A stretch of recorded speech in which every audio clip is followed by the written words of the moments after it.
It out of a living room. Okay. Oh Anyway. man, y'all funny. You're funny. You ready? Tin Are we in the Benz. air? We got the mics. We plugged up, right? We good? Yeah, we got it Niggas plugged in today. Episode 81 of Young Black and Opinionated Podcast. Thank you so much for listening and tuning in. We appreciate y'all for listening to the last episode as well too. Thank y'all so much for being with us. And Yeah, it was a keeping little going. ashy, but we made it. Ashy. Players fuck up. Yeah. Yeah, and You know, thank y'all for not questioning us. We had two people questioning us, but Right. thank y'all, Concerned. but fuck y'all. Just Concerned citizens. We appreciate that. concerned you know? citizens. Yeah, Why but be we gotta lame? appreciate them ones. They be like, "What happened?" Yeah. The ones that always ask. That's the people that walk to you at church. I'm like, "What happened?" That's exactly how it felt. Yes, I know. I'm okay. Y'all She's okay fine. this week? Y'all I not can feeling cook y'all it? casserole. Y'all sick? Hello, Casserole. Cole. Hello, Cole. Didn't want to spread it around the congregation. Yeah. Anyway, episode, what's this, 81? As 81. always, I am Reese Bear. That's REESE, 4 Ys. That's Twitter, Tumblr, Snapchat, and Instagram. Lassie. And I'm Lassie at Lola Right. Baby on Snapchat. My breast itch. BAYBEE. And on Instagram and Twitter at LaCrim Lola. It's Mwanje. It's your boy Mwanje. That's MWANJE. You can follow me on all social media platforms. Mwanje. I feel slow. I was This is sitting up here. an inside joke. I It's was funny. sitting up here like, I I don't can't do hear that though. myself. I'm more of a. All right. But anyway, yeah. Done. Oh, I wasn't even doing that. I was leave doing it for me. Sick. I had to Sicko. prove myself here. You know, I went with the joke for a little bit. As always, our website is ybopodcastmke.com. You can find all Y'all could information be in about us there. pre-production. Lassie, you want to tell them about where they can find the pod? You can find the pod on iTunes, SoundCloud, Google Play, Stitcher, Spreaker, and do not forget to subscribe to YouTube because we upload full videos and just clips of, whatever we do. So we do. make sure you subscribe to get those notifications. Wani, you want to tell them about the radio show? Absolutely. So beautifully said, Lassie. You can follow us on the radio every Tuesday from 8 to 9 p.m. Central. It's 8 to 9 p.m. Central. You can follow us an hour-long show. Follow us on www.riverwestradio.com. Okay, look at you. And you can do 104.1 River West Radio, or like I said, If you're in range. if you're in range, or www.riverwestradio.com. Check us out. Different YBO, except from the podcast. Just check us out. You'll definitely enjoy it. We have some great guests, some great content. You'll definitely enjoy it. And we go live on Twitter. We go Yeah. live. We go live. Actually, I deleted it to make it easier Oh. because the sound wasn't that good anyway because we didn't have the audio or video from last week. But I wish I would have kept it because I wanted everybody to see your Officer Negro glasses too. So We don't go live. yeah, so we'll have this up for you guys. So we're excited to be back and up and running with actual great sound. Anything else, guys, before we jump into That's Milky it. News? Yeah, hit us up. Thank you to the listeners. What did I say last week? It was somebody in a different country. I think it was Paris. Shout out to Paris for listening, you guys. Somebody was catching up. So Bonjour, whoever you comment ça are, va? I just like to give some shout outs to some people here. Let me scroll through here. What did I say? Milwaukee, Houston, Minneapolis, Canada, Chicago, Arkansas. Hey, Then like I said, Paris pops up in the UK as well too. So thank you guys for listening. And hello, mate. he tried so hard. Someone in the Philippines. Yeah, and Alright. I guess I want to ask because I've been asking you guys, do you know who this person is? But please reveal yourself. Let us know who you are. We want to thank you so much. Mulea Moore, that's what your name is on SoundCloud. You've been listening for forever, and you always pop up on our stats as one of the top people. So thank you, and we Where's you from? we just want to know where you're from and who you are. Okay. Thanks. Call us one day. Are you single?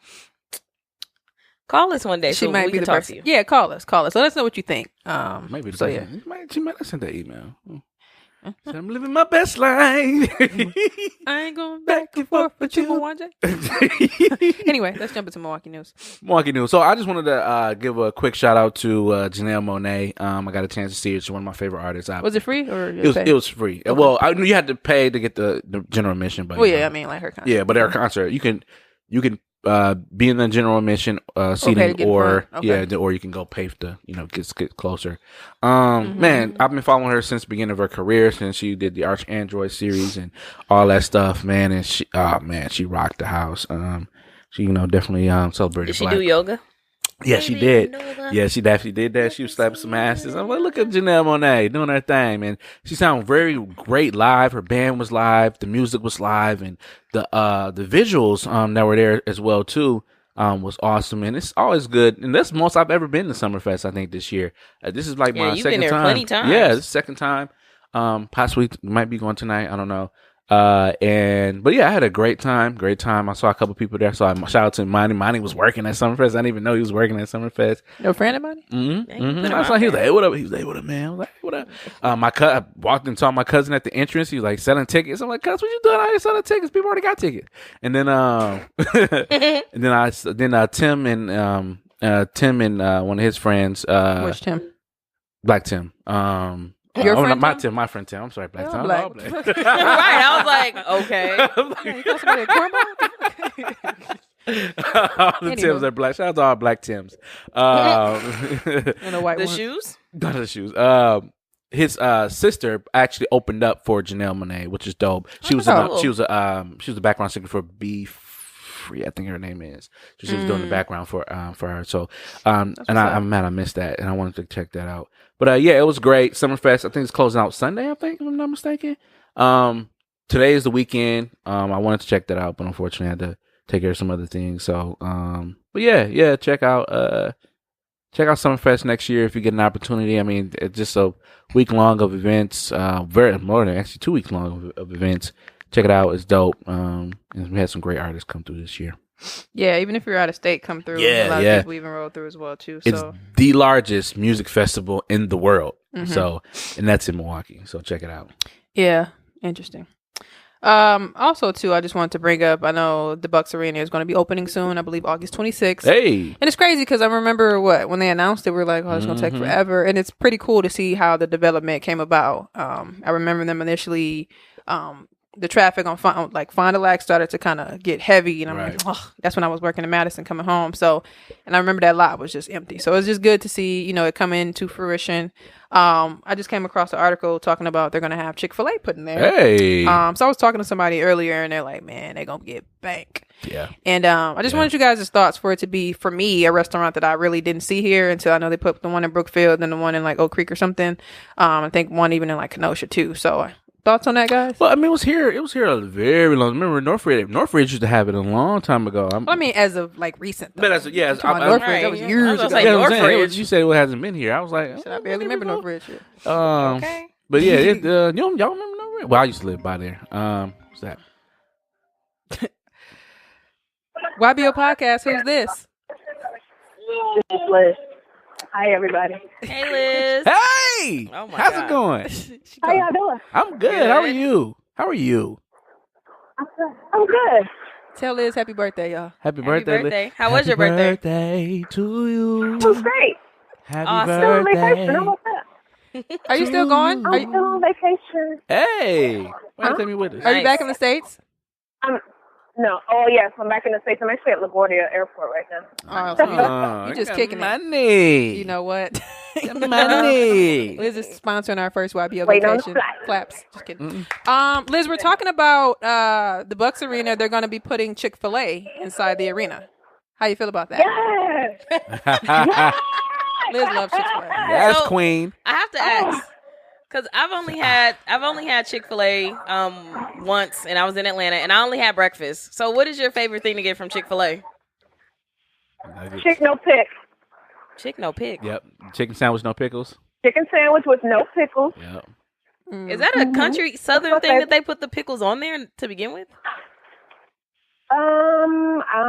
Good question. I don't know. Oh, I'm But looking into I that. know, so the first time I ever seen a standalone Chick-fil-A was about 13 years or so ago in Texas. I didn't even know they had standalones, and I grew up in Racine, and we always had one in the mall, which was weird to me because everybody thought it was the mall, and we got used to it. And then when you move away from where you live and you don't have it, it's like, wait a minute. And then all of a sudden when Milwaukee got theirs, it was like, oh my God, it's that. So I didn't know they had standalone stores in the South. That was in Texas. I'm not 100% where they originated, but yeah. Interesting. Chick no pick. Chick no Chick pick. no pick. I must What about try. them nuggets? You mess with them nuggets? Yes, I do. I Okay. have children, so I have to mess with the nuggets. Mama, give me You nuggets. stupid. And so here's the thing, though. The nuggets are easy to eat while you're driving, so yes. Yeah, True. yeah. The container is really And then portable. they have this, you know what? they have this Polynesian sauce that's actually good. I'm not a saucy person. I heard that was the but best one.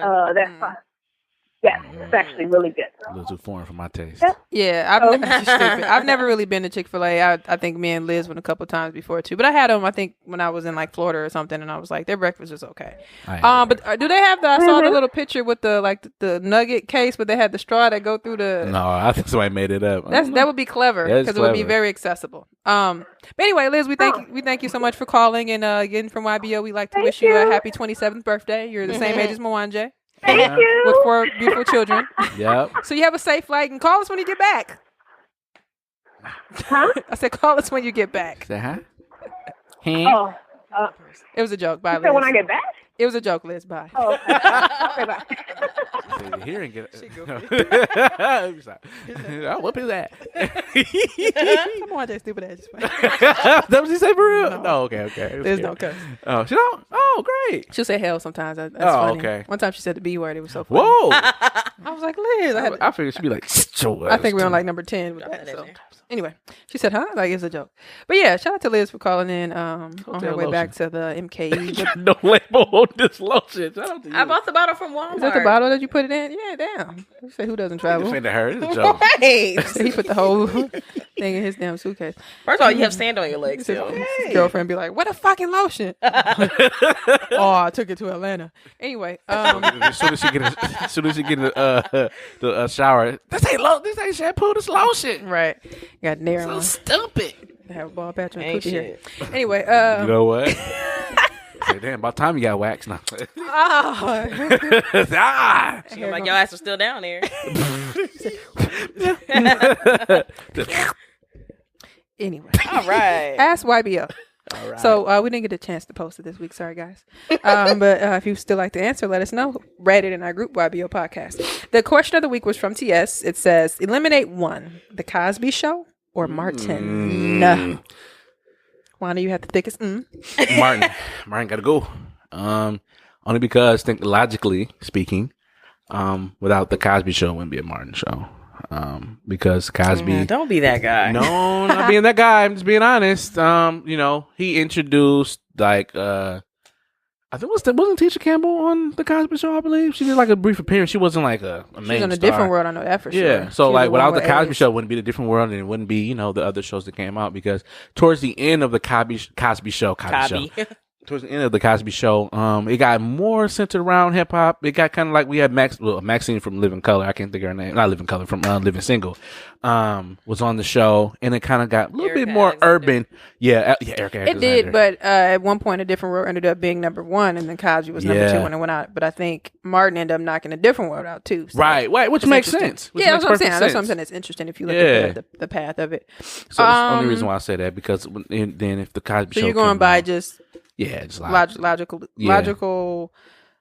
history. History. Yeah, without the Cosby Show, and would be the other black shows that we had, because I don't think networks were taking a chance on black shows like that, and to see a black show like that. We're still in. Yeah. I would say that this is hard for me because my first thought is to say Martin because I haven't seen a lot of Martin. But honestly, I mean, I love the Cosby Show, but thinking about laughing in the 4-5 episodes of Martin that I have seen, it's probably been more. I'm not just joking, but the couple of episodes of Martin that I have seen have always been funny. Obviously you can rewatch them. Not saying I wouldn't rewatch the Cosby Show, but I don't know. I'm kind of stuck in the middle right now. I really like Tisha Campbell, and I really like I was gonna call her Rochelle. Damn. Tishina Arnold. Yes. Sheena. They name so Close. Yeah. right. I don't know. I guess I'm just gonna say Martin gotta go. Cause I feel like the Cosby's is more family oriented. You know, I can't watch Martin with my kids. I probably could, but not that probably bad. wouldn't. I don't know. Poor excuse, but I'm gonna go with Martin. Shut us up. Interesting. Our last show. You stupid. History wise, as far as making the way, or paving the way, I should say, obviously the Cosby Show because they came first. But if I had to pick which one I'd rather watch, it's going to be Martin. Because I'd rather watch A Different World over the Cosby Show. Sorry. Because I remember that was a debate Makes at one sense. point. But like historically, as far as paving the way, yeah, blah blah Cosby Show. But all in all, I'm going to say Martin stays and Cosby Show has to go. So that's my answer. Get out of here, Bill Cosby. You know what? Wow. See, and that's the thing, because you have that conversation I'm with sorry. people, and people will go, "Oh yeah, the Cosby Show because of that," Right. And not because of just you, but you saying that, but just generally, some people will say that. But I'm like, I guess that's a good question. Can you separate Bill Cosby from Heathcliff Huxtable? Yeah, I mean, I watched it with my brother, and I was like, "This show is great. Like, it's really good." Back when I was watching it, none of that stuff was going on. Not to say that, it didn't happen. It's just really hard to just be like, It was in the industry, right. But we watched that show and, everyone was like, oh, this is a great family, da da da da da. If a person is trash, they trash. Like nowadays, like I'm starting to kind of put two and two together, but it also kind of really depends on everything. And Bill Cosby as a person, but there are more people on that show. Like there's so many people in that show that it's kind of like, damn, I can't just say fuck the show as a whole, because we got what's her name? The young one, Rudy. I can't think of her real name. Keisha Knight Pulliam. Yeah, her, and then Lisa Bonet. You're right. I'm like Denise. I'm thinking of their regular names. There's no Denise. There would be a different role because she went to college, but then we didn't need her anyway. It's so many other people on that show that I can't just say fuck the Cosby Show as a whole because of what he's going through and what he's being charged with. So, hey. Yeah, I remember just like, because I watch a lot of Unsung Hollywoods and stuff like that. So when you think about in that era, they would say what black people were shown as was like the good times with the family struggling in Cabrini Green, right? Or Sanford the Son with the dude with the junk truck and a little raggedy house, and then the Jeffersons kind of started it with the we're moving on up, and then you have the Cosby Show, but then of course they flip it and say, well, that's not realistic, right? So it's like you never kind of really win. Yeah, you can never really win because it's like, well, this is what you want to see, but this is what you kind of always see, but you're tired of seeing this shit. So I mean, there's a black lawyer and a black doctor. Yeah. Like, you know what I mean? So, and then, their kids were regular kids. They, they went through stuff. I remember the episode, one of the standout episodes for me when, not Rudy, what's the other one? Not Denise, the one in the middle, dark skin one. Vanessa was drinking, and she was, and they were playing the Huxtable, the parents were playing a joke on her, like, drink this, we want you, if you want to drink. It happened to be apple juice, and just little stuff like that. You didn't see them whoop their kids or anything like that. They did get in trouble, but they taught them lessons in a different way. In a different way, yeah. And it was a different way to parent your kids. So yeah, it was probably the initial reaction. Like if you put that on the table, read like doctor, lawyer, like yes. So, and I think it was good the way it ended up panning out. And then we have the different world, which showed the black college experience, which is pretty dope. And I honestly wish there was something else like that out now. Yeah, of course, you have Grownish, but it's not really like the HBCU type thing too. Go to class. So to me, it was good, but I don't think of that show and be like, damn, I can't wait for it to come back on. Not to be funny, but I just don't. But it's a good show though. When it comes back on, I'll watch it. But yeah, so all in all, I say Martin stays for me. I guess, what would you rather watch now? Like now on TV. Oh, Insecure. I mean, like between those two.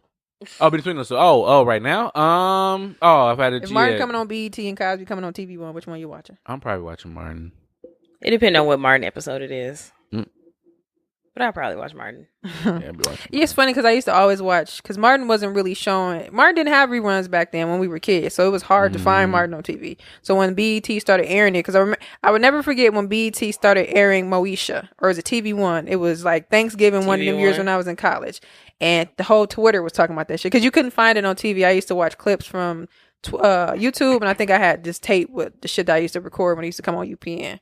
So I remember I used to always watch the Cosby Show like on like Channel 24, and at that time they're probably 10 years out from it being canceled because it's probably like 2001 or something. So it's interesting to see how things stick with history and time and with different people. So not to throw this in the mix, but I mean, if I had to choose from this show, I would definitely, it would be the Fresh Prince of Bel-Air. Like, that is my show. Like, I like Yeah, that show. it for that one, it depends on what episode I'm watching for sure. Because I remember watching the Fresh Prince, but I never really watched it until it started to come on like TV1 and Nick at Night and stuff like that. I never really watched it anymore. But I always chose Martin. That was like my favorite one. And then I used to always watch the Jamie Foxx show. Me and my brother would watch that. That was right. So those were really my three: Fresh Prince, Jamie Foxx, and Martin. But my order was Jamie Foxx. Fresh Prince, Jamie Foxx. No, wait, Martin, Jamie Foxx, Fresh Prince. That was my order. Now, if you throw Jamie Foxx in there, then that's over everybody. 'Cause that was my show. I was definitely invested in that show. Fancy was so fine in me. She still is. Garcia Rivera, I think her name is. Or something. Yeah. She's like, I think she's Haitian. I can't remember what she is. But anyway, shout out to all Black TV shows. Anybody out there creating a show, shout out to What We Got Love Is, Insecure, Queen Sugar, Greenleaf, Black Lightning, shit. What else is on TV that's black? They're white people. Like, just a whole slew of just black stuff. Yeah, shout out to everybody. Let's jump into Wagwan. What's going on? Mission statement. Shout out to Wagwan. Mm-hmm. So, LeBron is, most hated right now. It was actually a list on Twitter, and it said top 10 most hated black men right now of 2018 or some shit like that. But and real quick, I just hope that they kind of like clarify it and say that people don't like him because of the basketball, his job. They don't like him because he's LeBron. Of course, that's what okay. I just want to make sure people. I just want to make sure people like that. I think that in that realm, but outside of the court, that man is a saint. And but not a saint, but yeah, he's a great role model. There's a lot of people talk about me because when I tell them that I like someone, it's mainly based on them outside of whatever they're doing. Yeah. Like Chance the Rapper. Yeah. People like, do you listen to his music? You say you love him. I love the person that he is outside of his music. I love what he does for his community and how he kind of advocates for his community. That's just me. Like, I don't have to watch basketball or listen to Chance the Rapper's music, but I can still see stories about what he's doing in his community and things like that. I'm saying with Tiffany Haddish. I'm like, yeah.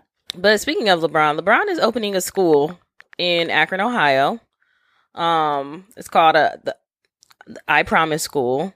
So it's still new. So right now I think they said they're only going to have 3rd and 4th grade, and then they want to by 2021 they want to expand to I think K4 through 12th grade. Okay. It's going to be centered around kids who are at risk of falling behind. I think he got about like idiot. Shut the fuck. He got about 34 employees right now. Okay. And, I like that. One of the quotes, I'm trying to find it. He said, here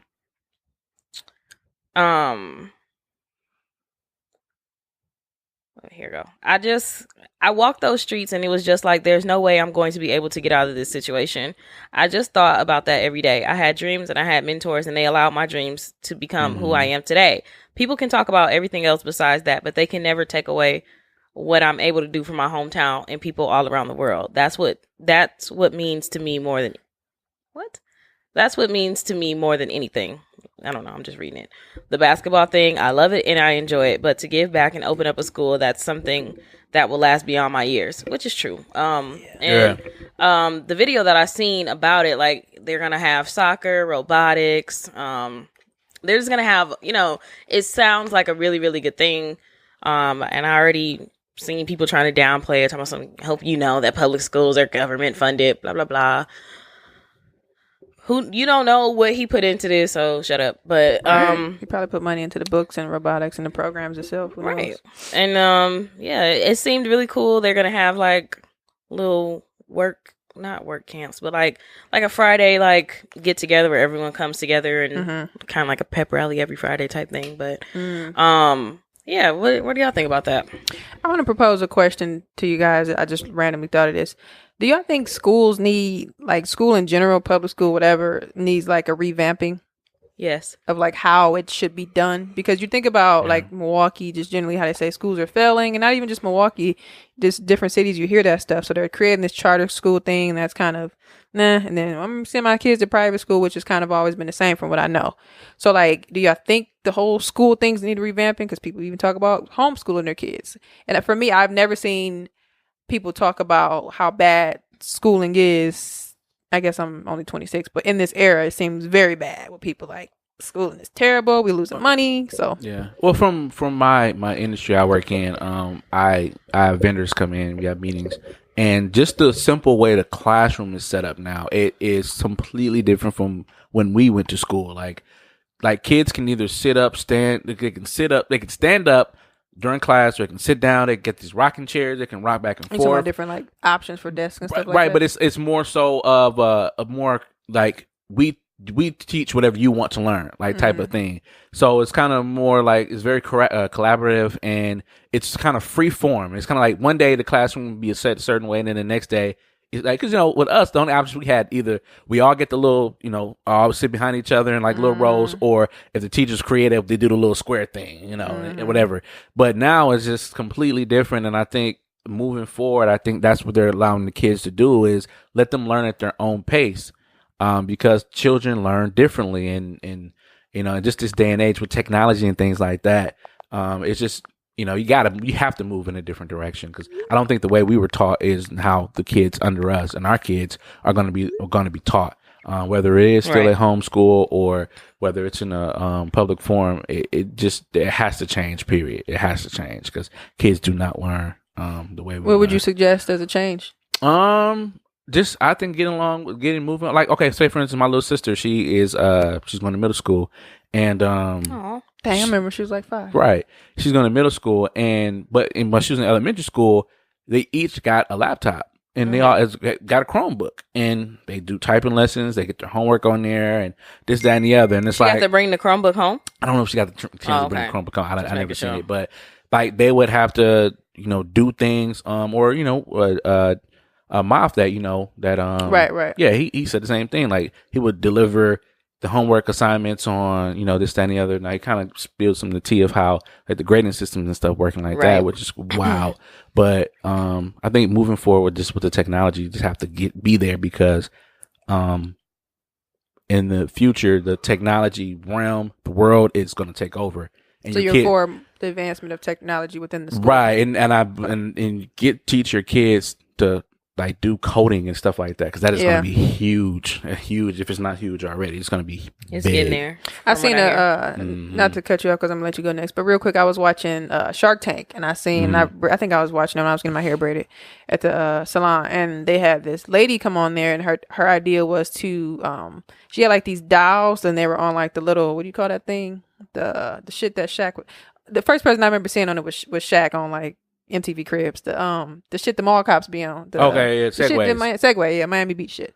And she had the little dolls on the Segway, but she had like, obviously the 2 little girls to come play to show them or whatever, and it was like coding, so you can code them on where to go and what to do. And I thought it was real dope, and she was kind of explaining, because she has a young daughter, and saying that she wants more young girls and women to get involved. And for me, I see a lot of these different programs, including kids and women. I think Marquette has like a summer program in other schools too, where they teach kids coding, and they get them involved at a younger age, because like you said, it's going to be something that's real big. And for me, I wish it was something that was bigger, because like I said, we always say we came in right in the middle, which is good, and it's good, but whatever. But I feel like I wish that was something that when we was finishing high school, even before that, was right there, because I'd have been dead on that shit. Right. Anyway, Lassie, go ahead.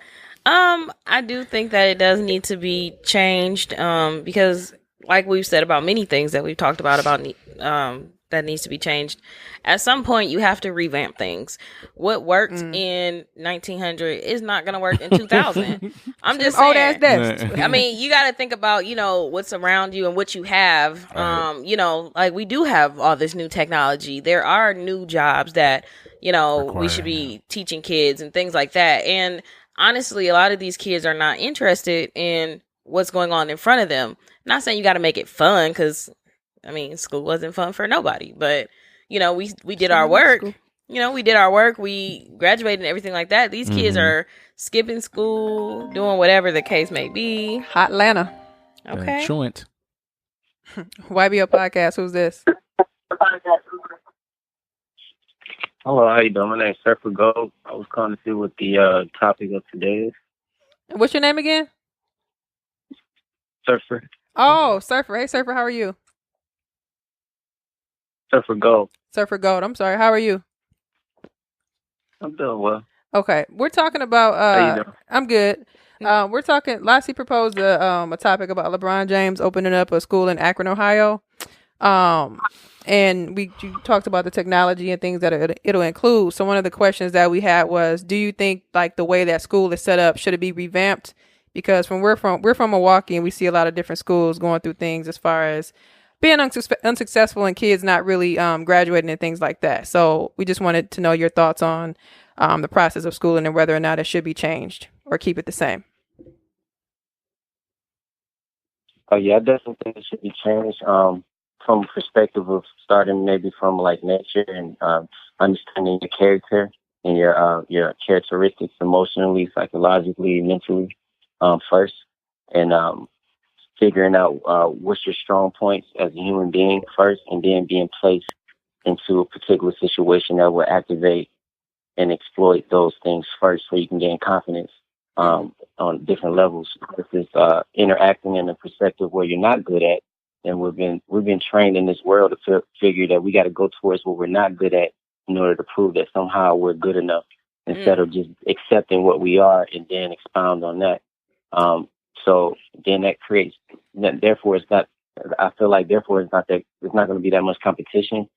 As far as everyone's in competition with themselves, how can I better myself? Seeing how I'm really good at drawing, seeing how I'm really good at math, at numbers. I'm really good at learning languages. So how can I really just expound on the ability to communicate with others from different cultures? These type things like, and I feel like that's where the school system should go towards, as far as like progressive wise, and maybe I feel like it'd be a lot differently, because it's not so much based off of a letter system, like you get this grade, or a number system or what have you. It's more based off of your evaluation of how are you evolving as a human being right now. So maybe every year, the same way they do these tests, they should evaluate the child or the children or whoever and place them in a particular situation to be tested in that arena. And then they can evaluate them. It's like, hey, you're really good emotionally right here. You was able to stabilize your breath and breathe and understand and come up with a tactical idea. When you had issues, you was able to use reason and logic with this. They score you like that. Therefore, you can grow and actually grow into yourself. But these kids, and a lot of us, never really grew into ourselves in that way. We grew into a system that was systematically built to just keep you enslaved mentally without you having a slave, quote unquote, owner or master in front of you. You policing yourself. You're downing yourself because you're not able to do something that really is probably not even meant for you.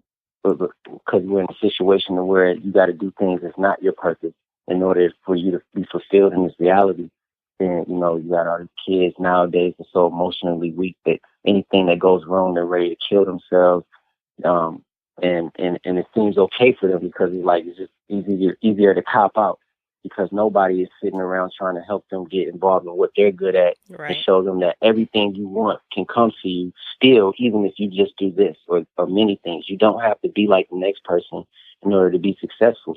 And I guarantee you, and myself included, 95% of the people is living out somebody else's dream. They're seeing somebody dream, and they're like, no, I want to do that because I think I'd be good at that. But what about just figuring out you and then going in that direction? And if you so happen to bring you in those paths or those circles, then so be it.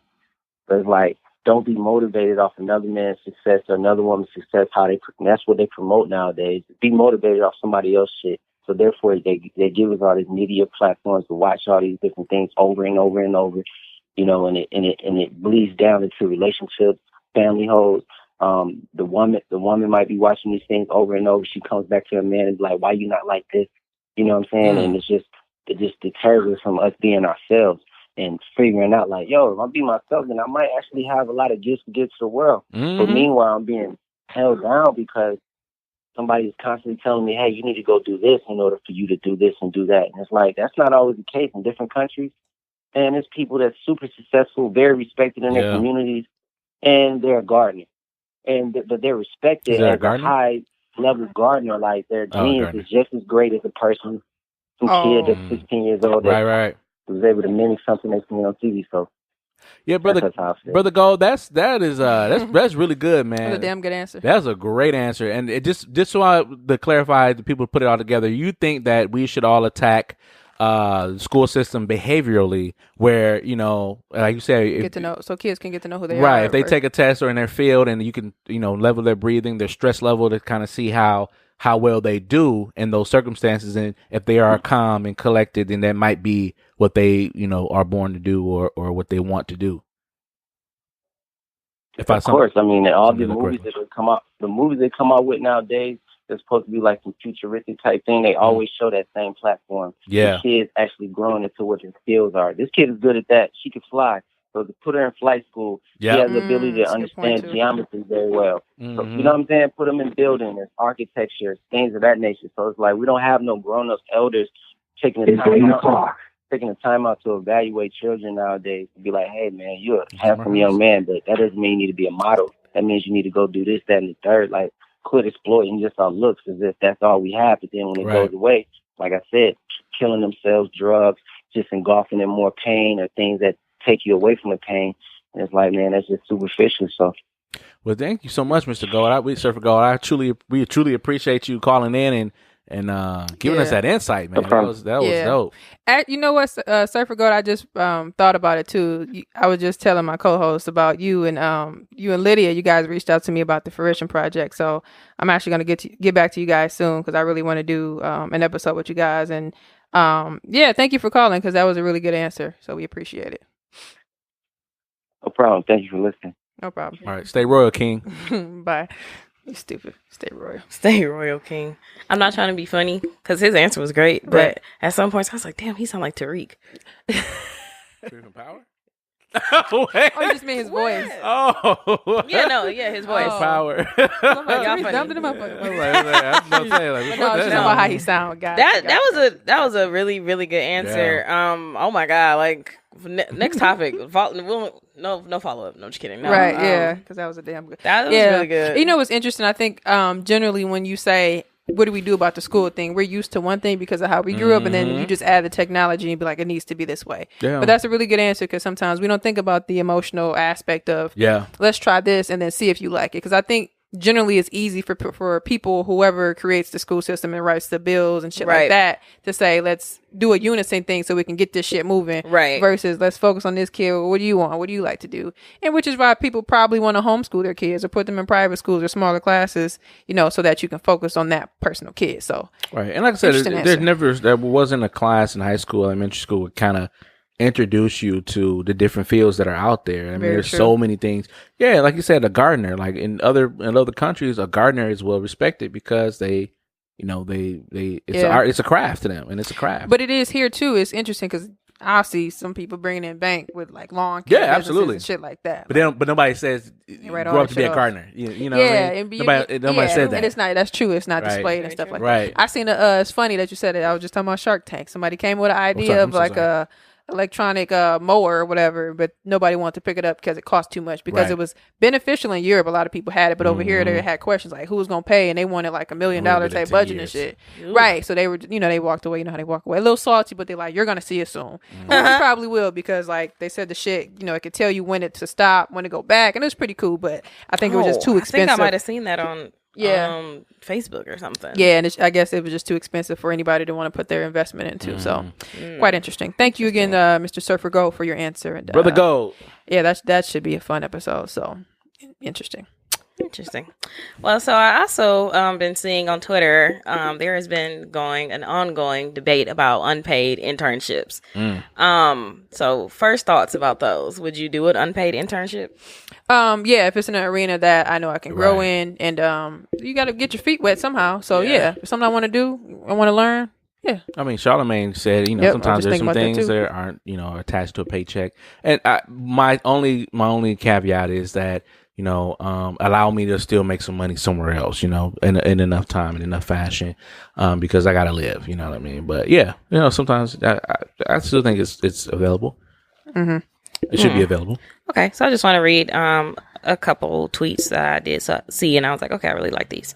So someone said unpaid internships are a way of filtering poor people out of the job pool, so rich kids don't have to compete with them on the merits.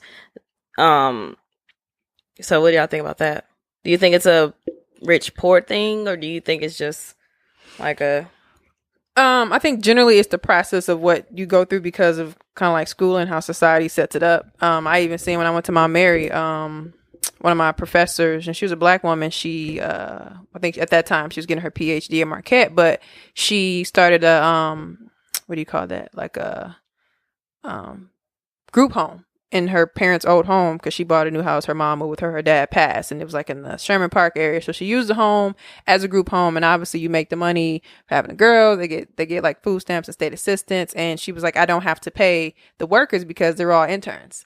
And people use that to their advantage. I can see that, but that gives the people their experience in addition to her maybe getting a tax write-off or whatever and having to pay. So I can see both sides of it, but I think for me, if I was that intern, just because of the way I am, I'm the type of person to try to figure out what can I do in addition to doing this to make money. It's kind of like going to school. You don't get paid to go to school. So it's like, for me, I always maneuver my way on how to go to school in the morning or in the afternoon and be able to work and get a decent wage. So it's strategic, but I can see how that could be an issue too, because it does kind of be the high and the lower high. Let's get some interns. We ain't got to pay them. So right. It Yeah, I for the most part, like with what you said about the rich kids, normally the rich kids, they're interning for their dad, like, you know what I mean, right? Like, so their dad's best friend and shit, right? Exactly. Like, so oh, watch my portion. Let Billy come through and fuck some shit up, or it's a newsflash, buddy. Or it's a hire, have my son as an intern, give him the experience versus little Jacob down the street. That damn nepotism. Yeah, right. Yep, there you go. Very good. So they don't get experience anyway. And but with the think about it, I'm thinking of ATL right now when homie was going to Got a Picasso in your house. Yeah, got a Picasso in your house. Like, it's those opportunities don't come. So when you get them, you're gonna try to do everything that you can to get up there, so you can be that paralegal or that whatever job you're trying to do. So I don't know. I kind of agree. That disparity is there. I would say so. I feel you. So shout out to Zuri. I don't know if y'all know who Zuri is. She's from Milwaukee. But I just seen her tweet. She has a blog and some other things going on. But she said, you guys, both sides of the unpaid internship argument are right. Yes, it's a privilege. Question on Milwaukee. Oh. YBO podcast, who's this? This is Earl out of the H-Town. What's poppin'? Earl. All right, Earl. How's it going, Hi, man? Earl, how are you? What's going on, YBO? What's good, man? We are talking about unpaid internships. Lassie, set them up real quick. So there's a debate going on Twitter about unpaid internships, and I just wanted to know if you were given an opportunity at a company and they were letting you know, hey, we can give you, because there was another story that I seen. The guy was qualified. They told him he was qualified for the job, but they said he has to do 3 months of an unpaid internship. And he kind of was like, if I'm qualified, why not just give me the job? And they were like, well, the process is you have to do the unpaid internship. So would you do it at that point, or would you be like, let me move around? And I already have the qualifications, correct? Yes, and they told you that you have the qualifications, but their process is you have to do an unpaid internship first. It depends on my livelihood situation. Yeah, that's what. Who was saying that? You, Mwanje, right? So, yeah. Well, let's propose the first question that we had without that caveat there of, was it college kids? Do you think unpaid internships are necessary? Like, would you take an unpaid internship? Yeah, would you take one, like you said, considering your livelihood, but if you're like a college student needing the experience or something like that? I jump on it only because it's free experience. True. Have you ever had a? You are getting paid, just not in a monetary aspect, but you're getting paid in knowledge. That's true.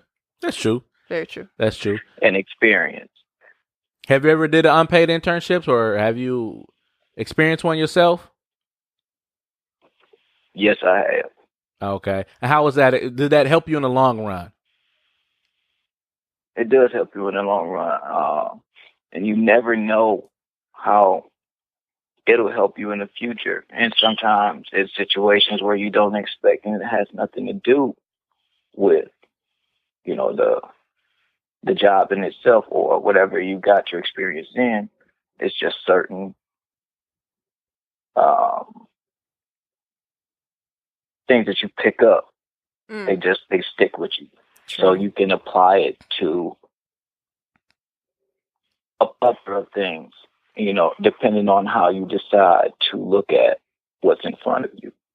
Gotcha. Yeah, or or something or something better could come from it. Like you might be doing an internship and then you might, like you said, you may run into something, you may get a job and you already have that experience because like Mwanje, like for example, Mwanje, when we got our asses fired from that job, Mwanje was working, it wasn't an internship, but you worked there, what was it like? What did you call it specifically at first before you got the actual job? Oh, it was an internship. It was like a paid internship. It was a paid internship. Okay, so let me ask you, would you have done it after we got fired for free? Wait. Before we get to that, I want to say this. All right, Earl. You can also look at it in a way of maybe you just needed to learn how the system was, so you can start your own company. Okay. True. Okay. All right. Yeah. So you get that leg up. Yeah, you know, pick the brain. And see, that's the thing with internships. You need to pick the brain. And I think if you do that and it's unpaid, then I think the value is worth not being paid. I get what you're saying, Earl. That's a great point. Yeah. So back to what I was saying though. So would you have taken that job if it wasn't paid? But we already lost our job. Not knowing my situation at the time, probably not, because we needed something. But would you have taken it until you got a job that paid you? Probably not. I needed some money right then and Gotcha. there. Interesting. Now, I would say I would take it after I got fired if it was something that I was truly passionate about. Yeah. That's true. It makes perfect sense. I get that. I think that, you know, maybe we need to take a look at the unpaid internship, and look at the non-monetary value of it, and you get an opportunity to pick the brains of the people that are there. Facts. Yeah. All right. Well, Earl the Pearl, we thank you so much for giving us a call, and we'll be here for another 45 minutes or so. So tell a friend and tell a friend. We'll do. YBO, keep rocking. Hey, appreciate that, Earl. Thanks so much, man. Thanks, Earl. Bye. Yeehaw. Hey, so you're now listening to Jammin' 98.3. The Quiet He sound like Earl. the dude from Martin. What's the white dude name? Bob from marketing. Oh, Gene is out of control. You're now listening to 104.1. Well, I'm gonna go back Earl. I'm gonna go back to Zeri tweet in a second. But the story that I was talking about, so the guy, he talks about how he flew to New York with like $600 to his name. He had a meeting at Complex. Okay. This was like 2 weeks after he got his master's or whatever. So he's he goes to the interview. Excuse me. So he said he walked into the editor's office, and basically they told him that they're not hiring anymore. They're just taking unpaid internship. And how old is he? I don't know. Okay, I didn't say age. But, you know, they're like, we're just taking interns. And since you live in Massachusetts, that's not that bad. So I guess his resume said MS. And he was like, Mississippi. And he was like, wait, MS, he's like, Mississippi, not Massachusetts. But, it's a four state in the union. You ain't getting shit. Right? So he asked him, so why aren't you guys hiring? You know, he said, I mean, we are, but you have to start as an unpaid intern. And he kind of was like, how does that work? You know, obviously he knows what an unpaid intern is, because unpaid is the first word. But, you know, he's just kind of like, well, you know, I flew all the way out here thinking that this was going to be something other than what it is. And now look at it. So he walked out. Then he had an interview at Popular Science or Popular Mechanics. His words, not mine. And he said it went really, really good. They told him, and that's the one, they told him that he was too qualified. He was overqualified for the job, but they were going to offer it to him. But he has to do an unpaid internship first. Right. No. And that's what he was like, but I'm qualified for the job. Why not just give me the job? I mean, I understand the company's coming from, because with that, you know, a lot of times when you go to a job, some people go to a job because it's a temporary fix. Right. Meaning that they go there for a couple months, get the little check, you know, get acclimated in the, you know, system a little bit and then leave. Then now the company has paid all this money for you to come here, and depending on what the company culture does. So they you know, they see with the unpaid internship possibly that you're dedicated to stay here, but I have a master's degree. I'm not gonna do it. I did my work. You know what I mean? Right. I did my work. So especially if I'm in debt for this shit, you better hire me. Pull them behind that desk. You gonna hire me, motherfucker? If you wanna Security. Yeah. So But if in you're that Mississippi, case, that's the poorest state in the union. yeah. In that Well, he case, was he in knows New York. value. Oh. Okay. Yeah. So he knows his value, and he didn't take the job, right? No. Or he didn't say okay. So he knows his value and his worth, and you know sometimes you gotta attack that way as well. You gotta, hey, you know, I know my worth here. Either A, you don't hire me, or you know, I don't know. Yeah. So I feel you. So, yeah, I'm gonna just end this with what Zuri tweeted. She said, "You guys, both sides of the unpaid internship argument are right. Yes, it's a privilege to be able to afford to work for free. Yes, unpaid internships allow students to get work experience. Solution: unpaid internships should be up to 10 hours per week, or at least pay minimum wage. I would not tell a student to forgo an internship because it doesn't pay. I also wouldn't tell them to keep taking unpaid internships as juniors and seniors. 1 or 2 early in their educational career is enough balance." And I told her this was, you know, I was like, that's a really good response because I feel both sides of it. And I said, one of the things that I talk about with my boyfriend a lot is not making my kids work through college. So if there is an internship that comes up and it is unpaid, they don't have to worry about their livelihood. You know what I'm saying? Nothing wrong with them wanting to be independent, but I wouldn't want them to feel like I can't take this internship because I don't know how I'm going to pay my bills. Right. Especially if it's like Earl was saying, if it's what they love doing and they're passionate about it, I would not want to take that, you know, that away from them because at the end of the day, that is knowledge and that is experience that you'll have for if you go somewhere else or whatever the case may be. So,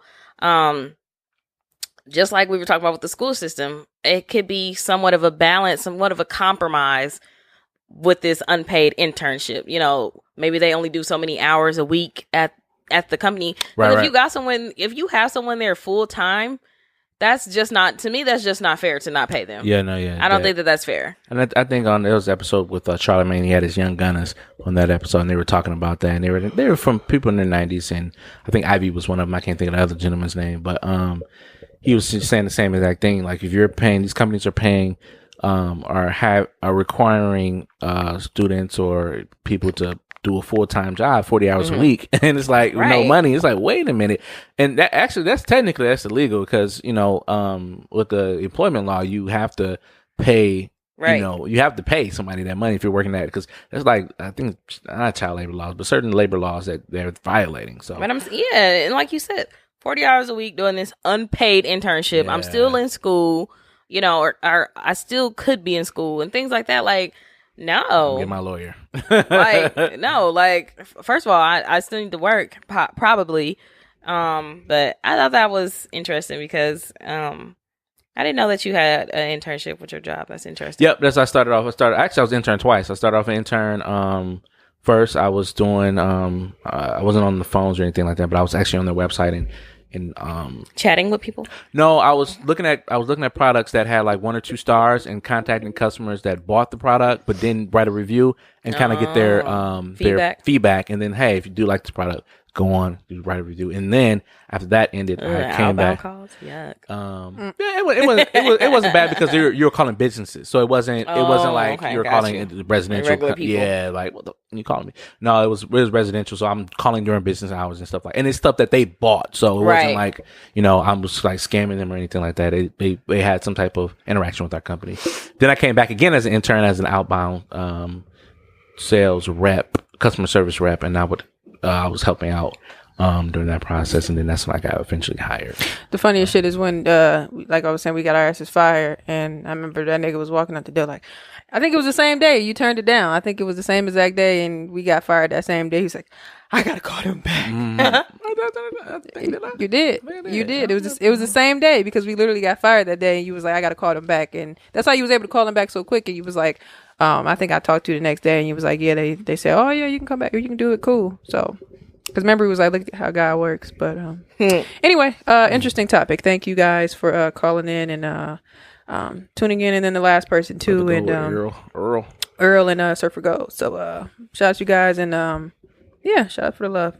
The Purge movie? Yeah, I just want to talk about just the idea of purging. Like, of course, it's unrealistic. Stupid. But, what do you now? This Purge movie I just saw. It's the fourth movie, but technically it's the first. Like it's the a prequel, yeah, and it's the first Purge. And for those who don't know what the Purge is, it's an annual thing every year from these new founding fathers here in the United States. Crime is legal, so you can kill people, kill them however you want them. I think you can't have no more than a class 4 weapon, if you will. But yeah, and you just go kill people and kind of release all your anger that you've had throughout the whole entire year. So if your neighbor play loud music and you've been telling them all year, stop playing loud music, Go bash their damn head in. Bash their head in that day. That's some shit. This is wild. But what I want to talk about this movie was The Experiment. That was the first time they were doing it, and they did it in Staten Island in a poor, impoverished neighborhood. It had Daniel from Insecure. From Insecure was in it. He did a great job. And this is thought about, like, when they did the Purge, nobody was doing it at first. There was a couple people that wanted to do it.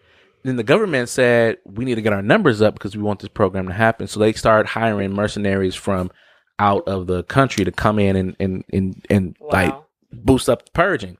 So I guess my thoughts to you is that, like, do you kind of see, like, if there's a purge in our neighborhoods now, where you got those neighborhoods, I guess you would call it gentrification, but like, do you see that now where the government's kind of stepping in and kind of bringing things in to kind of, because back in the day you had the crack, you had the things, like what are some of the things now that they're bringing in our neighborhoods that kind of purging us out of our neighborhoods or killing us off that you can think of right now? Developments.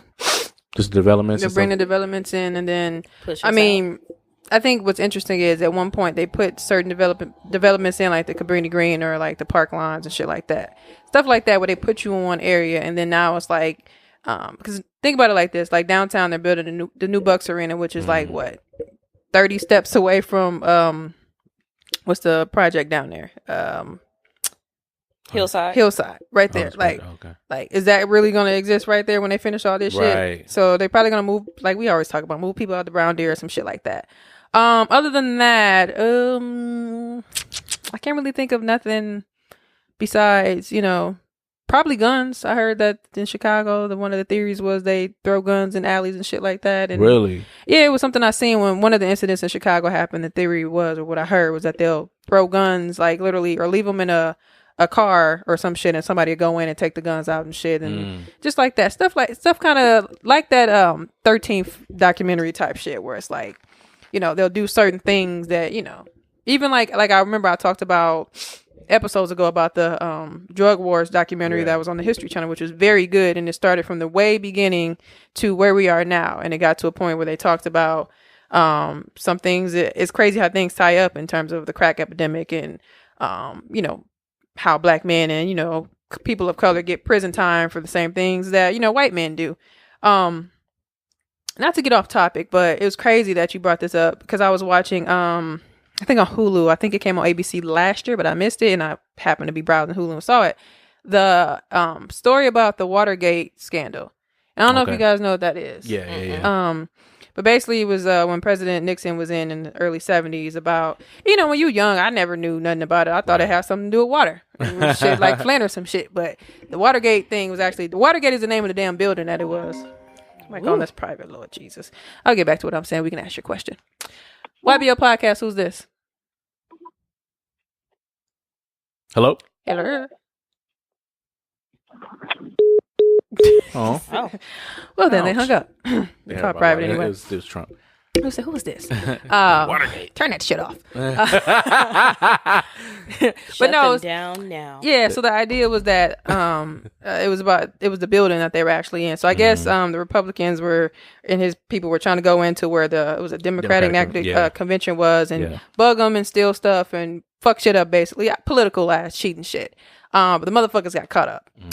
So to me, it's interesting how, and then this is one of my first thoughts. I'm sorry. One of my thoughts is like, it's crazy how white men can be in power and do shit that's totally wrong, that's like felony worthy, and cover that shit up with no fucking problem. Because when you just watch it, you see how they stuck together, and you don't say nothing. The motherfuckers was taking a rap. They was like, you just go to jail. We got your family. You good. And it was like cool until it was one judge that was like, nah, motherfucker, like y'all motherfuckers gonna go down. So it started to crack. And then it was just like showing how President Nixon was like the head of the shit, but I think when he stepped down and Gerald Ford became president, I think a year later he gave him a pardon, and some of his niggas got his ride or dies. They were supposed to get like plenty of years in prison, but they probably got like 18 months and got out. Wow. So it kind of it doesn't really match, but I was literally just watching it like 2 days ago. So it's just crazy how I was literally talking to somebody. I'm like, it's crazy how motherfuckers do shit wrong, but they'll get smacked with 10 years, 3 years, for a little drug violation, carrying some weed, but shit like that's very felony worthy, and you're doing it wrong, and you in a position of power. Motherfuckers just be hush hush, and you don't do shit about it. So, stuff like that too. Shit. Yeah, no, that actually, I mean, I was gonna add that to my list. Yeah, not to spoil the movie, but that's exactly what happened. Like they were the woman that actually set up the. I don't even know what we were talking about. Came up with the purge. She did it scientifically. She was saying, "Hey, was she white?" She's white. She said, let them go do their thing, without any interference. And then the numbers weren't right. And the guy was like, look, we need to get these numbers up or we won't be president this year. And the guy was like, all right. And then he went in a little back room and came out. And next thing you know, these motherfuckers and Ku Klux Klan members and all these mercenaries start coming out. Is that the most recent one? This is the most recent one, but it's the prequel. Did it just come out? Yeah, it came out it came out Friday. Yesterday. What was the one before that was really about? It was like a Halloween one, because that's the one I remember. The Purge. Is it election year? Yeah, that was the one. Yeah, that one was crazy. I never seen it, but the commercial just like that was the one. Where they were hiring a new person, and spoiler alert again, but they were hiring a new person to that one. Oh, they should have seen it. Yeah, they were hiring a new person, and she actually saw her family get purged, and she wanted to become president and got rid of the purge. Because initially, what it was is that by purging, they were killing the lower class, right, and the 1% in the middle class were thriving. So that's and it's interesting if you watch it. It's kind of like it kind of make you think like, what are they doing? They can't really tell us to go kill each other now because we're not. Some people will do it, but for the most part, we're not going to stand for it. But like, what are they doing indirectly to kind of purge us out of our neighborhoods? What I don't get about these movies, not that I've seen any of them, but from what I understand is that these people are, like you said, they're simply just killing people. If crime is legal, there are other crimes that you could be doing. That's what I'm saying. They're doing on top of that, but like they were looting stores and stuff like that. They were doing that as well too. Somebody make it seem like they not doing that stuff. No, that's like the first thing. The first thing they did, they was like, one of the dudes. Shout out to he's an Instagram personality, and he actually got a role in there too. And I've been seeing that a lot lately too. But he was purging somebody's store, but that's what I'm saying. Like, just thinking of different indirect ways that we're getting purged. I kind of agree with what Reese said, like development, and even the I think giving like the black kids harsher sentences, things like that. Like how that boy didn't he get like 40 some years for stealing cars? Yeah. Like, okay, he did something bad, but that's just a lot. Like that's a lot. So they're, they say that they're trying to make examples out of them, but it's like, that you're doing extra. And then you got a guy who killed 3 women and he only got he raped 3 women and he only got 3 months. Like, yep. Let me ask you this question. So if that young man stole your car and damaged it, whatever they caught him, and the judge said, look, I want to give you 40 years, but we have the victim in here. We'll let her decide your fate. What would you do? How many years would you feel or think that would be enough to... How old was he? He was a teenager. Let's say he was like 14, 15. What did he do? He killed somebody? Say what you said again. He was stole my car. Yeah, he stole the car and then damaged it. Stole. Stop calling this. YBO Podcast, who's this? Hello? What the fuck? You hear me? Shit. They picked up, bro. You didn't call private this time. This one. The sound is good this week. Right. Shut the fuck up. Gotcha.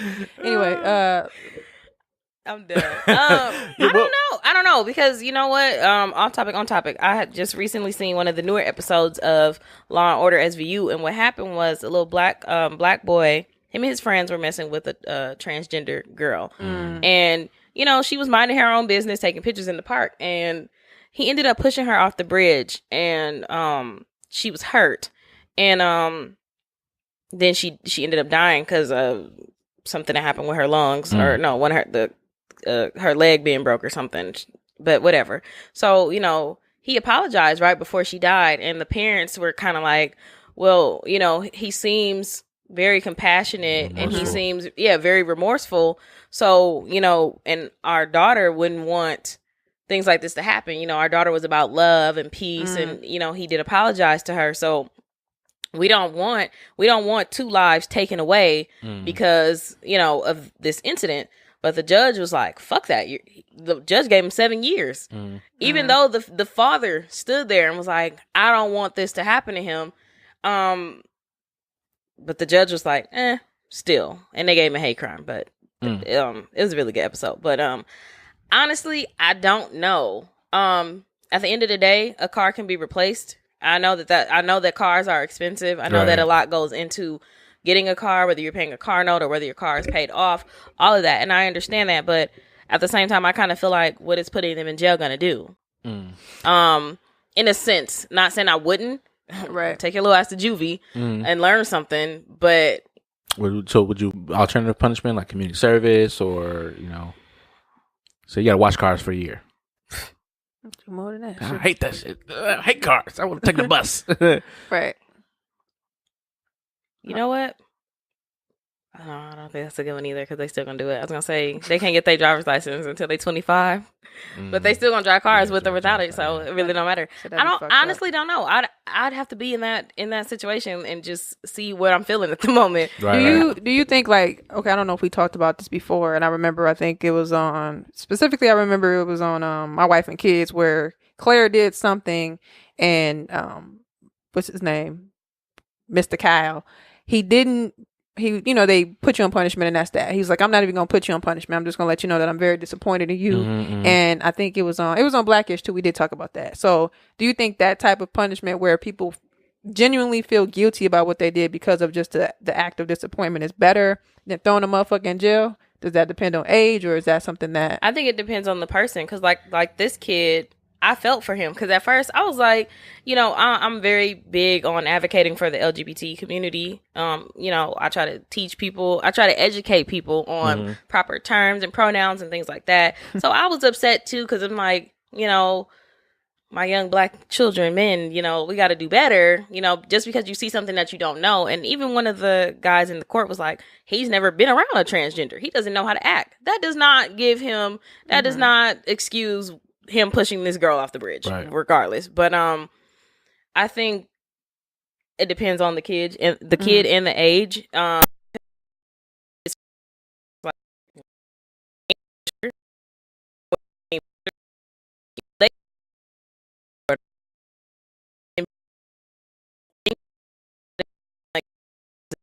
but he seemed very remorseful. He felt sick to his stomach. That little boy was like, I can't eat, I can't do this, you know.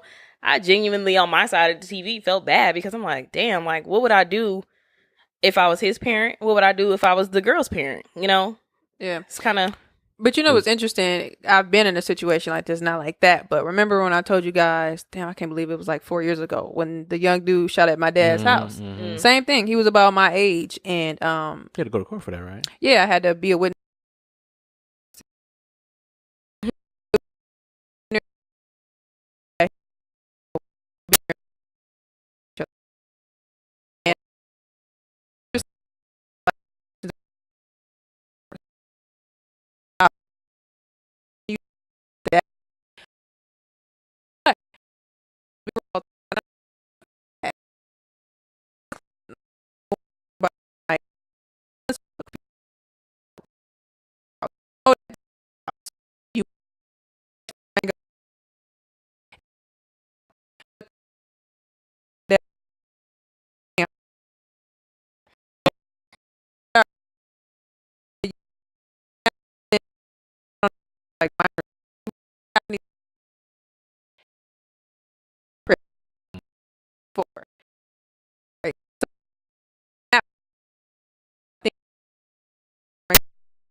even though, you know,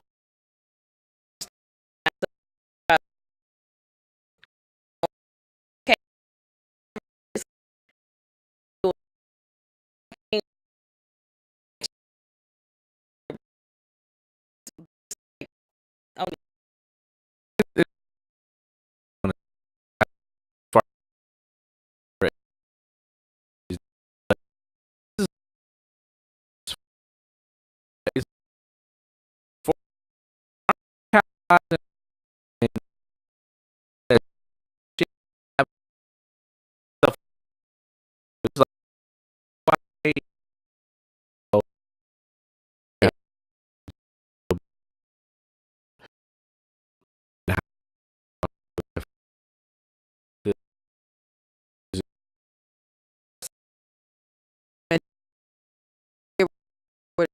like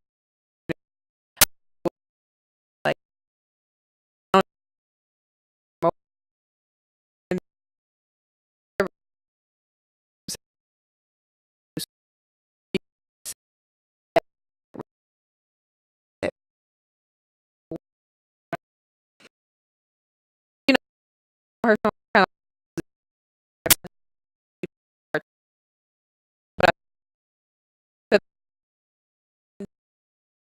you know, I,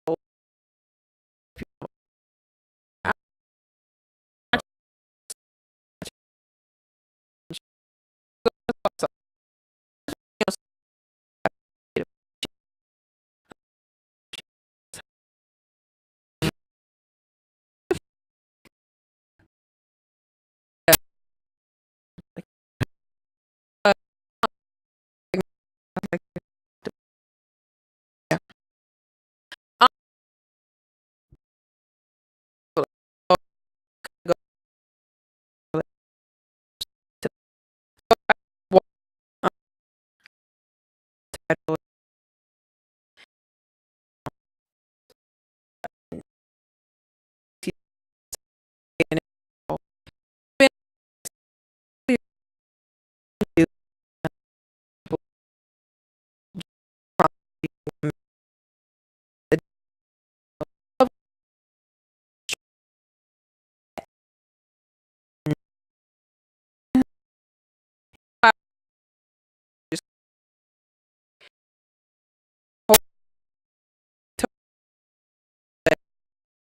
Yeah, like look up, yeah,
You all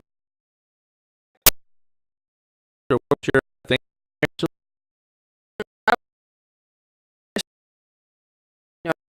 Yeah,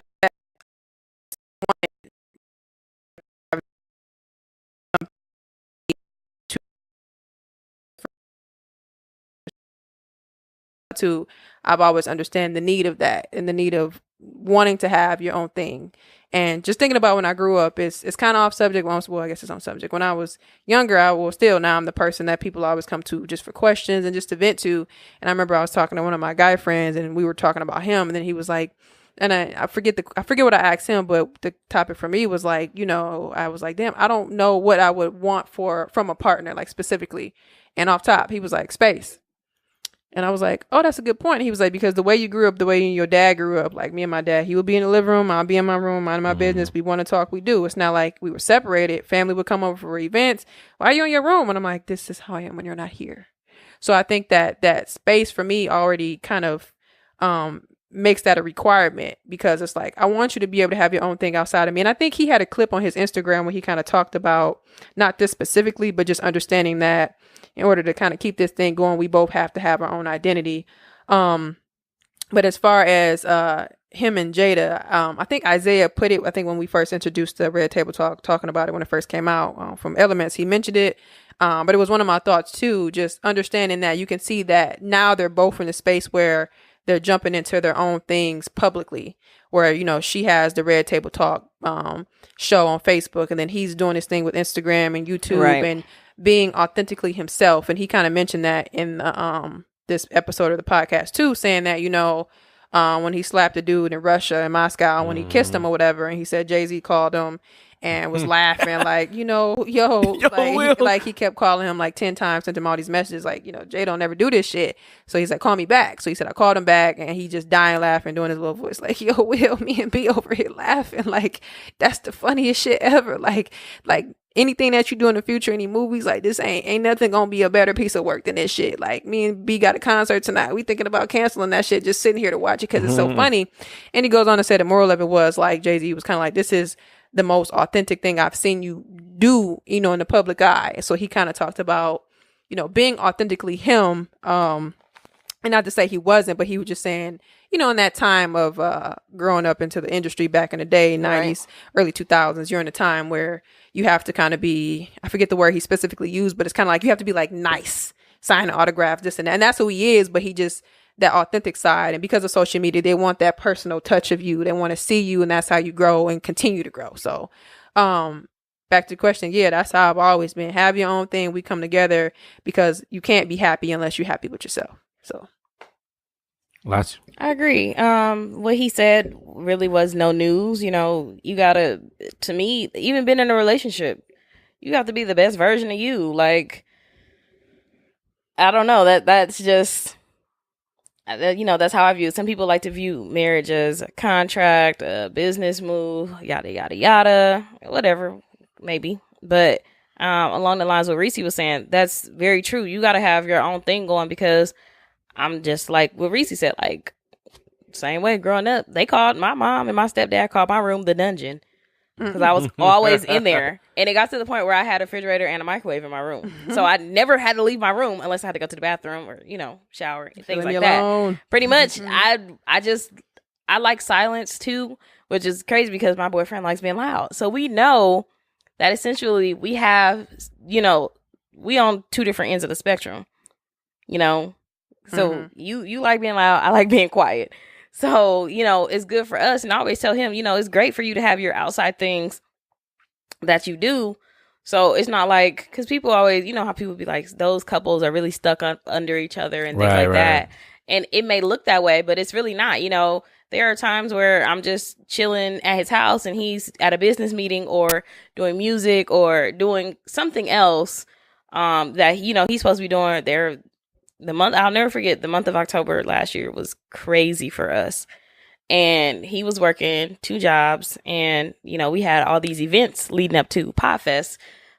So, we rarely saw each other, but it wasn't and we lived together. It wasn't on no, damn, I never see him, or, I never see her. It was just on some, she got to be over here doing her stuff for her podcast. I got to be over here doing my work. You know what I'm saying? Right. So, I agree with Reese, and just, I agree with Will too. Shit, be the best version of you. And it's like, damn, I don't remember what episode that was, but we were talking about marriage, and you were saying, one of y'all said within a 15-20 year marriage, you're not still married to the person that you first met. You married to a whole different person, because if she's if they're progressing and growing into whatever, then, that's a whole different person. So, right.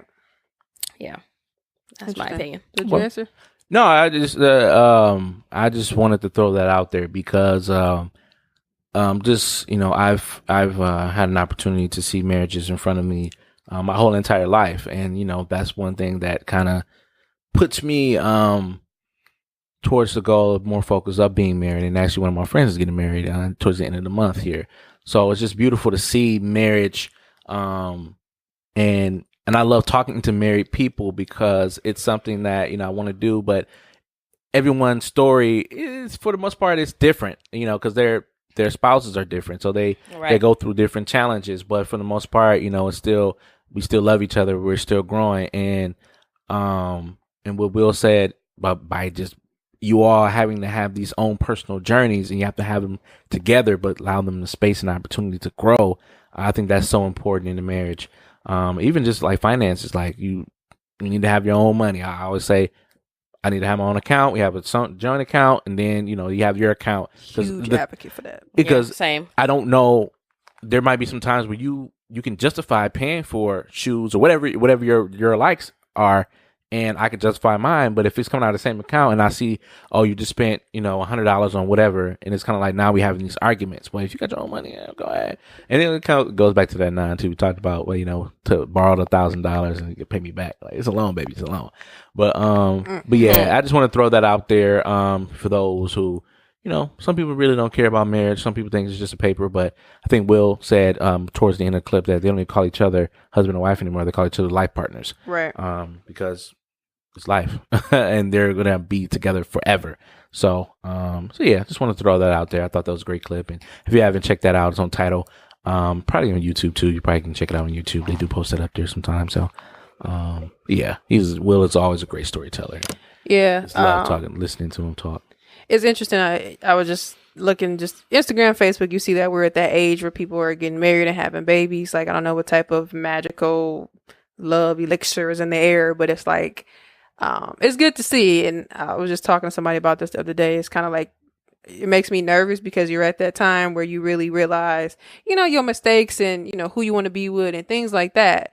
And I don't know, it's good. And then it's good to see some of the older people who've been through things be able just to kind of talk to you and speak through you with their experiences.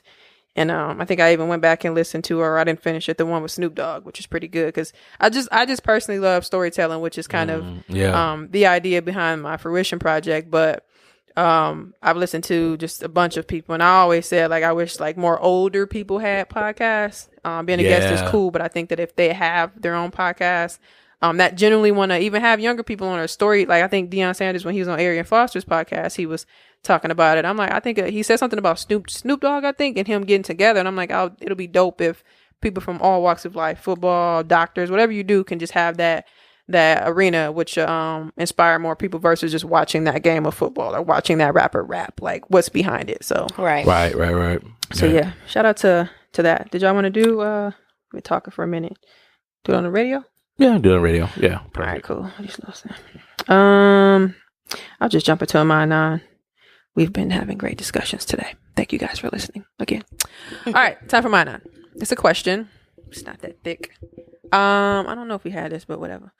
Is it disrespectful to wear jewelry from your ex if you're in a new relationship and they know the ex bought the jewelry? Can't go back and forth with you. Giving that jewelry back. Selling that shit back. Said, and I'm gonna wear this motherfucker to the wedding.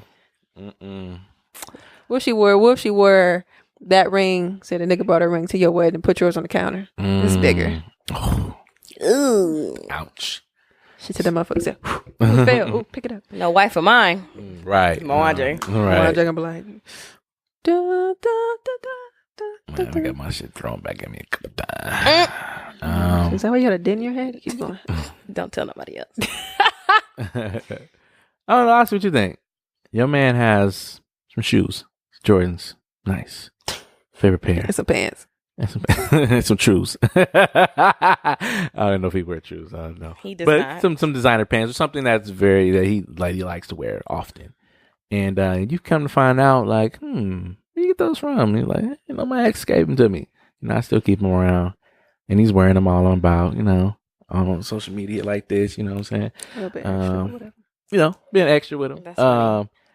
What are your thoughts? Are you like... It's not a big deal to me. Okay. And based on, my current boyfriend and his previous relationship, they were together for over, 5 years. So there's a lot that happened in their relationship. And I don't expect anyone to just be like, all right, I'm out of this relationship. I'm going to throw all my shit from this relationship away. It's not that big of a deal.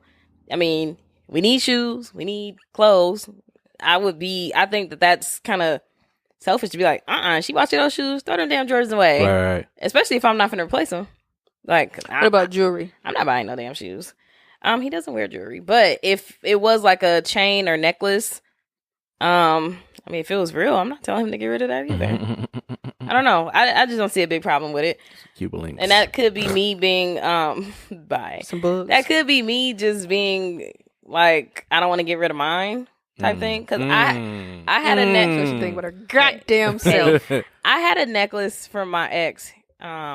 He bought it for me in high school. It was petty. It's Juicy Couture, and I loved Juicy Couture in high school. So when he got me that necklace, I loved it, and it wasn't one of those ones like I wore that necklace in the shower and everything, and no colors, no nothing. So that was my favorite necklace. I lost it now, but I'm not getting rid of that necklace for nobody because it was something that I wanted, something that I loved. Yeah, interesting. Reese, did you answer? No, I don't see what you No, you answered. I proposed the question. You answered that motherfucker. Just go. Answer the damn question. I think it's for me, I would say I can lay you down. Take your panties off. Take your necklace off. Sell that bitch back here. To me, it's the not the actual item itself, but the meaning behind it, the story behind it, the feelings behind it. Damn, because it was Christmas. It's but he said, "I love you." Right, you know what I'm saying? Like maybe that was the first time he, whatever the case may be. To me, it's just kind of like, why are we holding on to this? And even if you put it away and keep it, whatever, that's fine. But I think flashing it or showing it out, stuff like that, I just feel like, no, you know what I'm saying? Like now it's hindering. I won't say it's hindering, but it kind of like affects the memories that we're trying to build together. You know what I mean? So it's just kind of like, Well, she don't think about that nigga when she put it on. How am I supposed to know that? I don't know that. What if she she telling me that? But what if she had a tramp stamp with his name? Oh, see, yeah, I would have found that out long before. I would have. But you love her, so every time you fuck her from the back, it's his name. James. About you? I don't, like Lassie said, clothes and tennis shoes and shit. Like that's clothes and tennis shoes and shit. Shut the fuck up. But I can see how it can become an issue with certain things like jewelry with a meaning behind it. But I can see how easily it's some shit that you fucking like. You with me now. That's how you do it. You with me now. That's how you do it. No. You make her sound like somebody from Fifth and Burleigh. She'd be like, "I'm leaving you because you would do it." Anyway, no, I don't like. Voice. Anyway, I don't see an issue with clothes and stuff like that. But jewelry, like if it's like a ring or some shit where y'all both gave each other the same shit on the same night, and put that in the box. It's a moon. It's a moon, and so she got to have the other piece. Right, shit. So they do. When the twins activate, so they, that shit gotta go. They dab and shit like that and they connect. Like, get the fuck out of here. He see her in the coffee shop one day. I'm like, she probably threw her shit away. He the one holding on to it. Right, like smash that motherfucker. But clothes. But yeah, other than clothes that, is different. Yeah. It's where you take it and let him know that he like, I lost my ring. Right. Oh no. You know what? Right. Now you got to get Wasn't slapped. that on what show was that? Now They you threw gotta it get away. What's that? It was like Sister, but I remember the episode of All of Us. It was an issue where I think he wanted to keep the wedding tapes or something. It was All of Us. Remember, I think her name was Tia, and Lisa Ray was the ex-wife. And Tia found the tapes or some shit, and he wanted to get rid of it. But I don't know, some of them were like special tapes, and then some of it was like when they got married. So they came to the so I think some of it was the conclusion of the ones where they got married was we gonna keep them because that was taping of our union. I think it was that, or it was a taping of their union to see that their son was born with love, so he can look back. I don't know, some shit. What about places? Like I'm exploring the concept of, say for instance, last summer you was with someone and you go to all these different places, like Casablanca off the top of my head, not a special place, but like little places like that. Like, y'all were frequently there all the time. People know that you would go there with that specific person. Then you start going there with a new person. Like, should you go there? And you know that your significant other your ex significant other might be there. This is off subject, but on subject because it's funny as fuck. But remember the episode of Martin where they was petty bringing the exes back, right? And then I remember that. And then they set a table together, right? But I don't know if it was the same episode or when they just got into it about going on vacation. And I think it was that one. And then Martin was like, "I'm gonna take you to." Damn, what the fuck is the name of whatever the fucking name of the island was? It was funny. Yeah, they were playing pool. And then, what are you guys doing for your wedding or whatever, your honeymoon? Oh, we're going to go. And Jenny, we're going to go here. And then she was like, oh, Martin, I remember we went there. Oh, we had a good time. And Jenny like, so you going to take me when you took her? She said, remember? And she was like, Tanya and the guy. And out. And Jenny was like, you think you're going? And she said, you would wear them little heart. And I think he still had them. She said, oh, you going to throw them away. So Don't take me no motherfucking where you took some other bitch for something special just because you went there, motherfucker. We going somewhere else. No, not for like my honeymoon. That's But hilarious. as far as going to like Casablanca, fuck her. Yeah. We ain't gonna be frequenting her all But the time because I don't like the place. But. Right. You know what I'm saying? Like somewhere, you know, whatever. That's the only thing that came to my mind because I'm playing, you know, taking What? all Y'all the- always go there? Well, I'm gonna take all. I haven't been there in a while. I'm been going to the one in Brookfield now, but I'm I in love you, Fancy. mother. I'm gonna go. Is it cute? Huh? Oh, it's really nice. It's real nice. Yeah, it's actually more. It's more spacious than the one here. I would assume, yeah. The one here, like it's a Brady 40-minute drive. Right. But yeah, I was just thinking about that. I just been exploring that That fake ass concept of laugh. what. I said that fake ass laugh. He's like, Oh.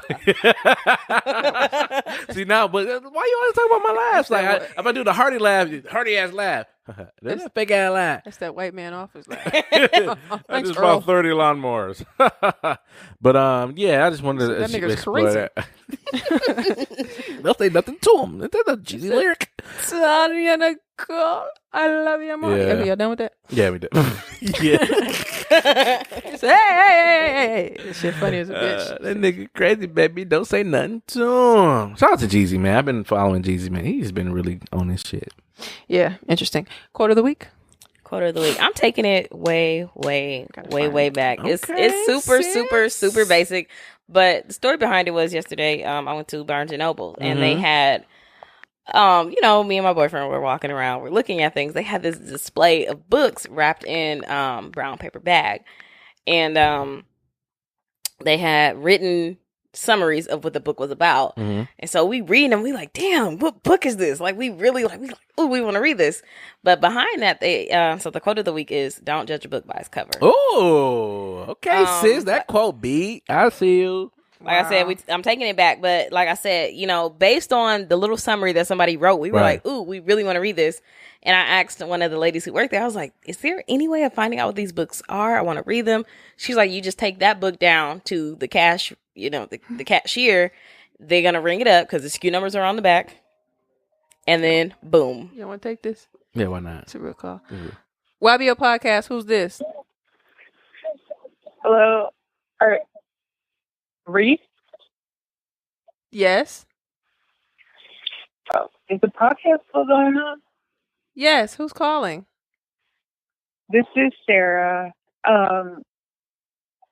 Cujo. We used to like run into each other. Oh, hey, Sarah, how are you? You know Sarah Lassie, don't you? I'm good. I want to know, Yeah, Sarah. I'm good, girl. You know, I just see your like post and it's like call me, and I'm like, let me call and see what the podcast is about. Well, thanks so much, Sarah, for calling in. We appreciate it. My name is Mwanje, by the way. You don't know me, but we you know, hey. Yeah, we're kind of yeah. Who the fuck Shit are you? on my introduction, Sarah. Thanks very much. Anyway, Sarah, we're kind of wrapping up now. Lassie was just giving us her quote of the week. Do you have any words of inspiration for our listeners? Words of inspiration. Yeah, we're in our quote of the week segment. Lassie usually leaves us with a nice quote to kind of empower the people. You have like a quote or empowerment, you know, that you're sitting on that you heard this week. Go ahead. Okay. Like words of inspiration. I guess like it would be like when you see people for like the first time and like a long time, like and I can't. Well, okay. I don't know. Well, let help you out a little bit. Let Lassie read her quote to you and let us know what that speaks to you. Okay, Lassie, what was yours? Okay. My quote was, "Don't judge a book by its cover." Kind of basic, but you know, sometimes we need that reminder to not judge people or things. I wouldn't even say just people, things based on what we see on the outside. Like just for example, my mom has never tried guacamole. She's like, I don't like avocados, blah, blah, blah. So we went to Metro Market and I was like, oh, they make fresh guacamole. I'm like, Mom, you should try this. She tried it and she was like, I didn't know it tastes like that. She was like, oh, that was really good. I wouldn't eat it every day, but you know, it was decent. So, you know, my mom is a very picky eater. I'm trying to bring her out of that. But yeah, so let's not judge things based on their appearance. Try to be open to new things. Sarah, have you ever judged a book by its cover, or has someone ever judged your book? I mean, yes, like a lot of people like I used to be a part of it, and like now I'm married and I have a child.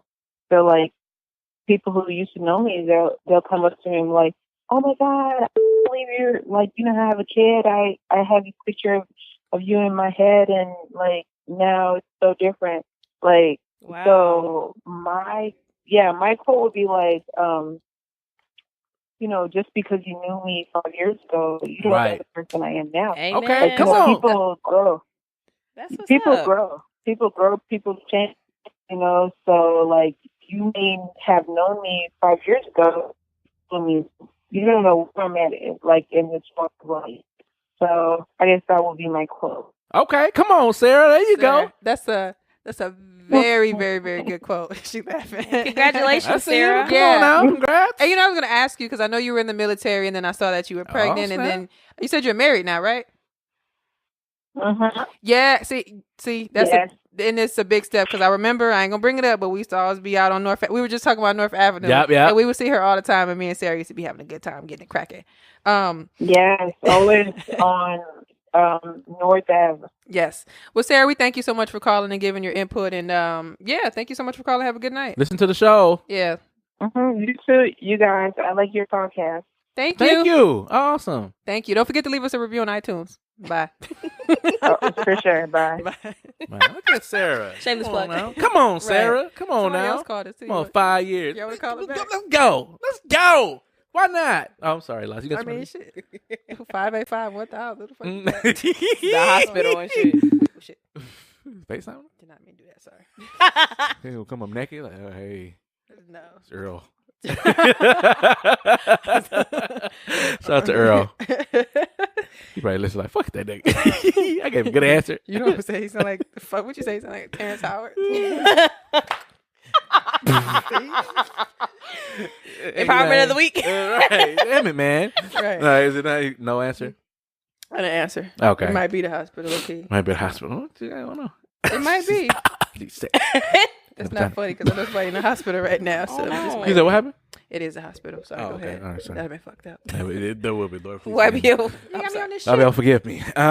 So I want to, my empowerment of the week, I want to take something different out. I actually did an audible while we were talking about Will, and I wanted to bring this gentleman to light here. You might have heard of him, might not. You might have heard of him, you might not. But he's a used to be a Milwaukee resident, now he's in LA. And I've just been following him and learning a little bit more about him and his journey. And I'm gonna give this one to Business Boy. He's a Yes. He's a gentleman I out love of him. Wisconsin, producer in LA right now. Grammy nominated producer. Let me put some respect on his name. Respect. He for doing work with Black. I believe Black got Party nominated. Next Door. Party Next Door, but Yeah, Black got Ali. nominated for Artist of the or New Artist of the Year. Grammy nominated for New Artist of the Year. He didn't get out. I forgot who he lost to, but yeah. So I just want to give him. He came here from Milwaukee. I believe his grandmother actually set him up. I think she gave him like $800 to go out to LA and pursue his dreams. She said that, and I could be Was it paraphrasing. Atlanta? And then he got to LA? Or did it happen again? Oh, I think it was in Atlanta. I think it was Atlanta. You might be right. I know you said he started there and he ended. Okay, whatever. Yeah, but she gave him some money and said, "Hey, go pursue your dreams because staying here, you might not be able to make it." And he did exactly that. And now he's been working, like you said, Party Next Door, Yay Ali. He actually did 4 tracks on Swaycation. He done some stuff with Plies and things of that nature. So He working. yeah, he's absolutely working. They actually had I think he did a remake of Mary J. Blige and Elton John. There's a song he did, and they actually chose his production.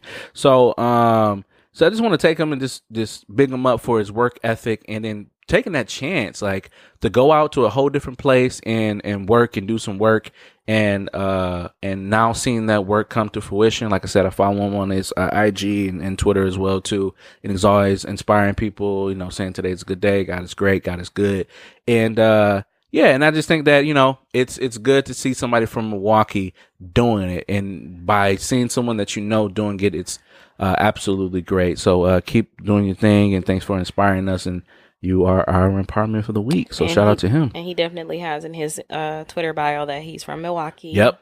Some people try to leave and cover it up. Not saying that absolutely. not saying that they can't, but I follow him. I've been following him for a while, and he's dope. Yeah. So Yeah, so Shout out check to him him. out. Check out some of his projects and stuff like I said, 4 songs on 4 out of 9 of this vacation, and some work on Yali stuff and Black. Mm. So. Oh, yeah. Interesting. 2 things. I'm gonna leave you guys with my question of the week. It is